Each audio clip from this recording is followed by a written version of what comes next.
Good morning, everyone, and welcome back to Barnstable this morning. I'm Sarah Colvin, and joining me live in studio, Town Manager Tom Lynch. Tom, good morning. Good morning. Did you have a nice weekend? I had a fabulous weekend. Enjoyed the beautiful weather we had. It was just great. This is kind of a string of nice June weekends that we've had. It's just been great. So It really has. So a very busy week last week, of course, as our viewers may know. You've been kind of taking the senior managers meeting on tour, going to the various villages and then hosting the meetings. And last week it was hosted in Marstons Mills. yes, we went to Burgess House, and we were greeted by Bob Frazee, who is one of the individuals who helps take care of that. Donna Last, there are quite a few that work over there that make that historic facility an integral part of the village. So we held our senior manager meeting there. It's an opportunity for managers to see just what happens in that particular facility and then other things that are happening in the village. So one of the areas that we wanted to cover was, the growth management department and the DPW have been working very hard with citizens,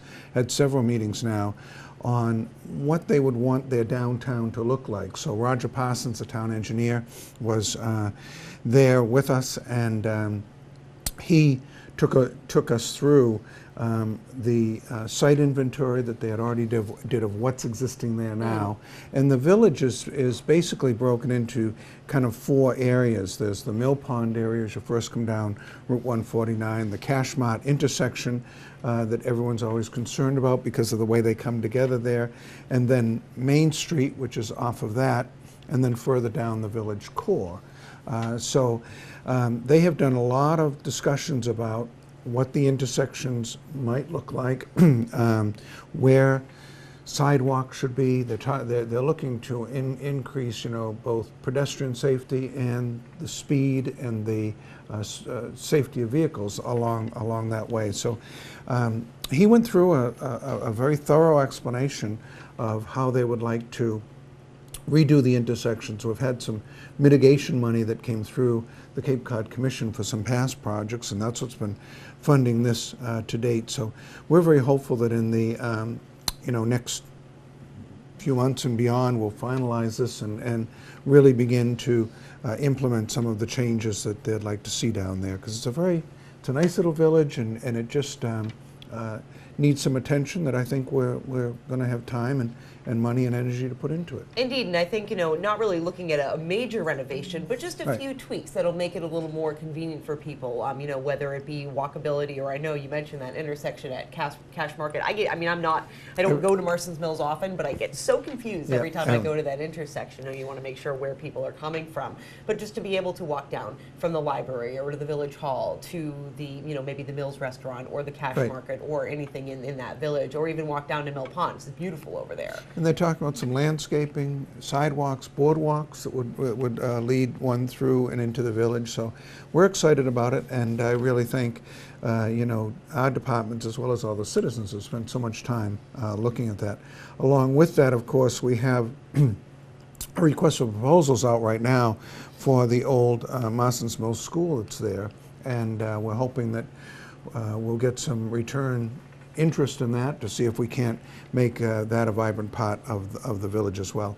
I do have to give a special thank you to Bob Frazee. Bob began our meeting by giving a history of the Burgess House and the barn, and pointed out some facts that we know but you forget sometimes, how the village of Marstons Mills was really a rural farming village, and that the barn may even predate the building, because the individuals would often farm the land before they built on it, and that of course need storage space and all of that. So he had a lot of fun facts, and it's a chance for I think our senior managers to see the types of individuals who are so passionate about their village, so willing to give so much time and energy to make their village a better place, and therefore the town a better place. So we were very good with that. And then, of course, we did our updates, and Lynn Poyant gave a good update on the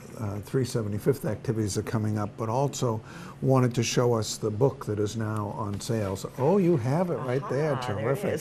There $10 at the town clerk's office right now. We've got a first printing. If it goes well, they'll make another one. It's really a very good tribute to our 375 years. So yeah, I think so.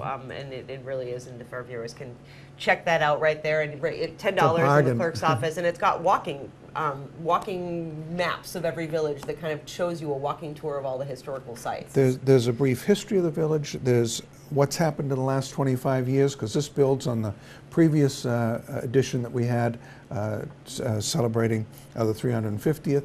The walking tour that you mentioned, as well as reference materials in there. So if you want to learn more about Barnstable, it's all in there. After we finished our updates, we then went to Prince Cove to take a look at that newly rebuilt, boat ramp. We had met a few residents and stuff who were launching their boats and had some comments on the new facility.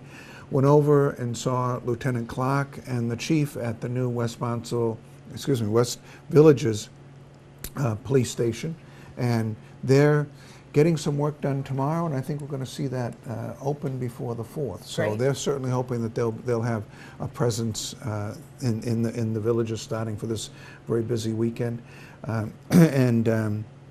then we did one other thing that I'm just kind of blanking on.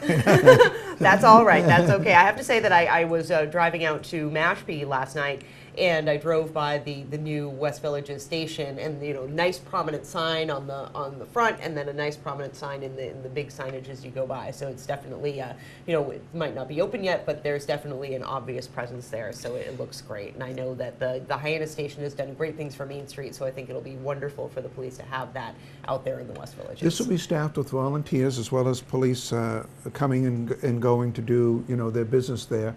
Unlike the Hyannis station, which now has offices permanently assigned to it, this will still be a substation in the way Hyannis started out. But we funded it in the budget. We're very eager to get it going, and I think it's going to help with all of that. So great. And then, of course, we had the JetBlue That's welcome. Right. That was a lot of fun in terms of seeing and I saw your pictures of the water cannons that showed it coming through, and JetBlue is very excited to be here. A lot of passengers coming and going right away.